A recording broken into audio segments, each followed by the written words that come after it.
हरे कृष्णा, राधे राधे। सभी भक्तों को सादर प्रणाम। आप सभी भक्तों का दिन मंगलमय हो। भगवान विश्वनाथ की कृपा आप सभी के जीवन पर बनी रहे। आज की इस वीडियो पर आप रसपान करेंगे श्रावण मास महात्म्य के 10वें अध्याय की कथा। भक्तों, श्रावण मास महात्म्य के कल के अध्याय में आपने जीवंतिका व्रत की कथा श्रवण की थी। भक्तों, आज के इस अध्याय में श्रावण मास में किए जाने वाले कृत्यों का वर्णन की कथा का रसपान करेंगे। तो चलिए भक्तों, वीडियो शुरू करते हैं। ईश्वर बोले, हे सनत कुमार, अब मैं आपसे शनिवार व्रत की विधि का वर्णन करूंगा, जिसका अनुष्ठान करने से मंद तत्व नहीं होता है। श्रावण मास में शनिवार के दिन नरसिंह, शनि तथा अंजनी पुत्र हनुमान, इन तीनों देवताओं का पूजन करना चाहिए। दीवार पर अथवा स्तंभ पर नरसिंह की सुंदर प्रतिमा बनाकर हल्दी युक्त चंदन से और नीले, लाल तथा पीले सुंदर पुष्पों से लक्ष्मी सहित जगतपति नरसिंह का भली भांति पूजन करके उन्हें खिचड़ी का नैवेद्य तथा कुंजर नामक साग का भोग अर्पण करना चाहिए। उसी को स्वयं भी खाना चाहिए और ब्राह्मणों को भी खिलाना चाहिए। तिल का तेल तथा घृत स्नान भगवान नरसिंह को प्रिय है। शनिवार के दिन तिल सभी कार्यों के लिए प्रशस्त है।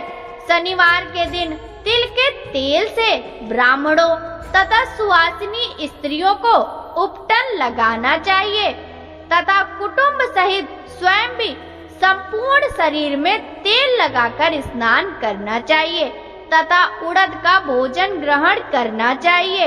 इससे भगवान नरसिंह अति प्रसन्न होते हैं। इस प्रकार श्रावण मास में चारों शनिवारों में इस व्रत को करना चाहिए। जो ऐसा करता है उसके घर में स्थिर लक्ष्मी का वास रहता है और धन धान्य की समृद्धि होती है। पुत्रहीन व्यक्ति पुत्र वाला हो जाता है और इस लोक में सुख भोग कर अंत में वैकुंठ प्राप्त करता है।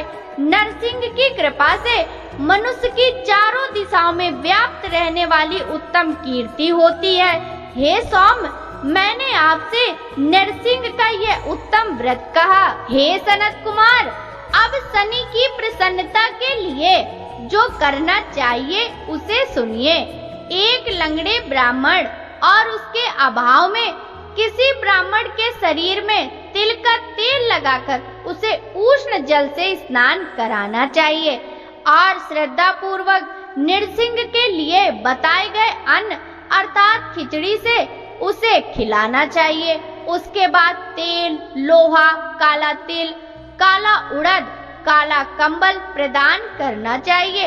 इसके बाद व्रती यह कहे कि मैंने यह सब शनि की प्रसन्नता के लिए किया है, शनि देव मुझ पर प्रसन्न हो। उसके बाद तिल के तेल से शनि का अभिषेक कराना चाहिए।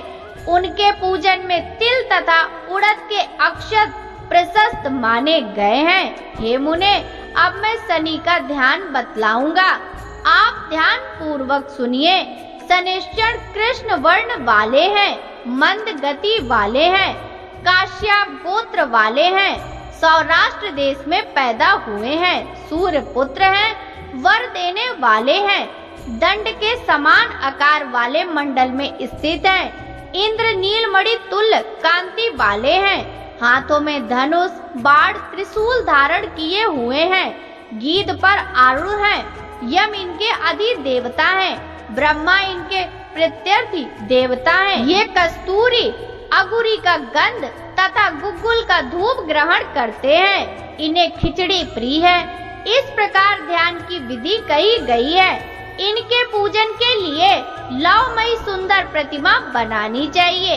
हे द्विज श्रेष्ठ, इनके निमित्त की गई पूजा में कृष्ण अर्थात काली वस्तु का दान करना चाहिए।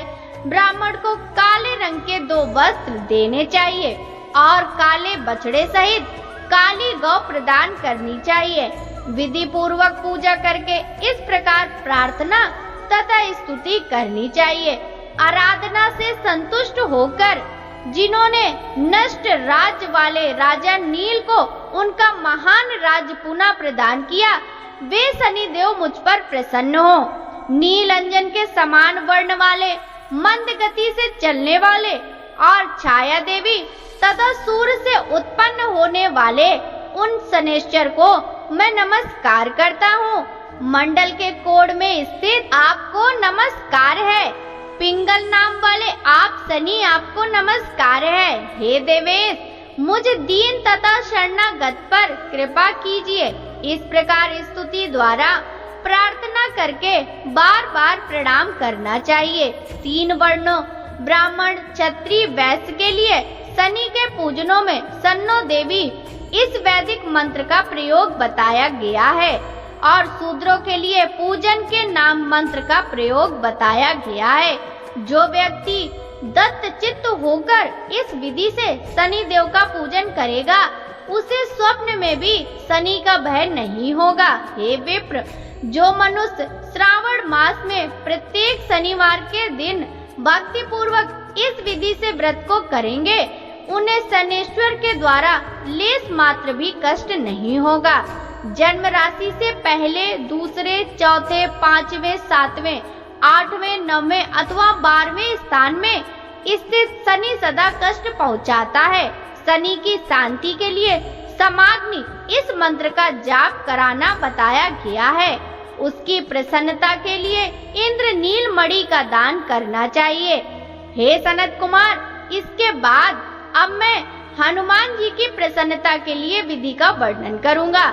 हनुमान जी की प्रसन्नता के लिए श्रावण मास में शनिवार को रुद्र मंत्र के द्वारा तेल से उनका अभिषेक करना चाहिए। तेल में मिश्रित सिंदूर का लेप उन्हें समर्पित करना चाहिए। जपा कुसुम की मालाओं से, आक धतूर की मालाओं से, मंदार पुष्प की मालाओं से, बटक बड़ का पेड़ के नैवेद्य से तथा अन्य उपचारों से भी यथा विधि अपने सामर्थ्य अनुसार श्रद्धा भक्ति से युक्त होकर अंजनी पुत्र हनुमान जी की पूजा करनी चाहिए। इसके बाद बुद्धिमान को चाहिए कि हनुमान जी की प्रसन्नता के लिए उनके 12 नामों का जाप करे। हनुमान, अंजनी सूनु, वायुपुत्र, महाबल, रामेष्ट, फाल्गुन सखा, पिंगाक्ष, अमित विक्रम, उदधिक्रमण, सीता शोक विनाशक, लक्ष्मण प्राण दाता और 10 ग्रीव दर्पहा, ये 12 नाम हैं। जो मनुष्य प्रातः काल उठकर इन 12 नामों को पढ़ता है, उनका अमंगल नहीं होता और उसे सभी संपदा सुलभ प्राप्त हो जाती है।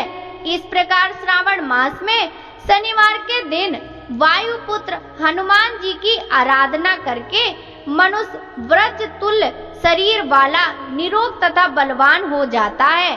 अंजनी पुत्र की कृपा से वह कार्य करने में वेगवान तथा बुद्धि वैभव से युक्त हो जाता है।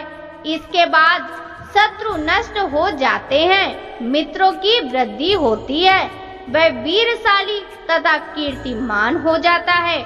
यदि साधक हनुमान जी के मंदिर हनुमत कवच का पाठ करे तो वह अड़िमा आदि 8 सिद्धियों का स्वामित्व प्राप्त कर लेता है और यक्ष, राक्षस तथा बेताल उसे देखते ही कंपित तथा भयभीत होकर वेग पूर्वक 10 दिशाओं में भाग जाते हैं।